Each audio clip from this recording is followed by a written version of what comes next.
Tiga perempuan terekam CCTV sedang melakukan aksi pencurian di sebuah toko emas di Kecamatan Glenmore, Kabupaten Banyuwangi, Jawa Timur, Rabu, 12 November 2025. Rekaman CCTV itu beredar luas di masyarakat. Masing-masing perempuan itu mengenakan baju warna hijau muda dengan hijab warna hijau tua. Sementara satu perempuan lainnya mengenakan baju berwarna ungu dan memakai kerudung hitam.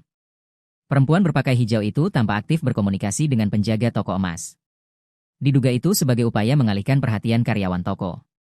Sedangkan perempuan berpakaian ungu dengan cepat mengambil perhiasan yang ada di atas etalase kaca. Kapolsek Glenmore AKP Budi Hermawan membenarkan peristiwa tersebut dan mengatakan bahwa pencurian terjadi di toko emas Sulhan yang berlokasi di pasar sepanjang Glenmore.